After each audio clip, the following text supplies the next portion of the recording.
मोठ्या प्रमाणावर लटकलेले असतात प्रवासी, त्यांना त्यांचा वेळ महत्व असतो, ऐकत नाही. आणि रेल्वेला जसं मेट्रोला दरवाजा असतो तसा दरवाजा नसल्यामुळं ते बरेचसे प्रवासी लटकले आणि ते घासले गेले. त्यामुळे 8 प्रवासी रेल्वे ट्रॅकवरच तिथं पडले. आणि या घटनेमध्ये सुरुवातीचा पहिला आकडा आला, त्याच्यामध्ये 6 प्रवासी दुर्दैवाने त्यांचा मृत्यू त्याच्यामध्ये झाला आणि 2 प्रवाशांच्यावर तातडीनं उपचार रुग्णालयामध्ये सुरू आहे.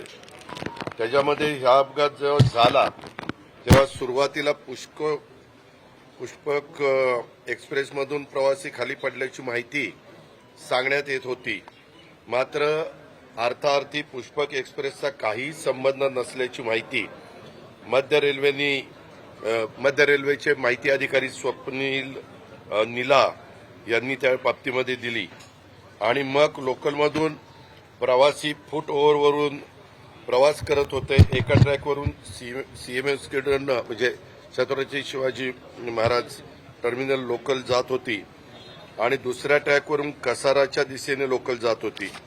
आणि यावेळी ह्या दोन्ही लोकलमधील दरवाजावरील प्रवाशांची बॅग एकमेकांना घासली गेली आणि सकाळी 9:30ला ही घटना घडली.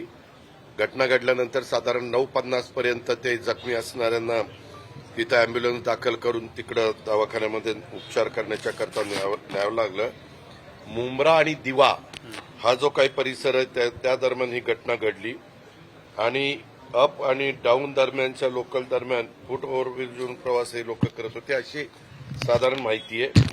आणि 8 प्रवासी खाली पडलेले होते. परंतु आता अजूनपर्यंत त्यांनी सांगितलं की अजून 4 जणांचा उपचार त्याच्यामध्ये चाललेला आहे, प्रयत्न चालू आहे. खरं तर तुम्हाला सगळ्यांना माहिती आहे की मुंबईची अतिशय मोठ्या प्रमाणावर लोकांना जायला लागणारी एक महत्वाची यंत्रणा म्हणजे लोकल आहे.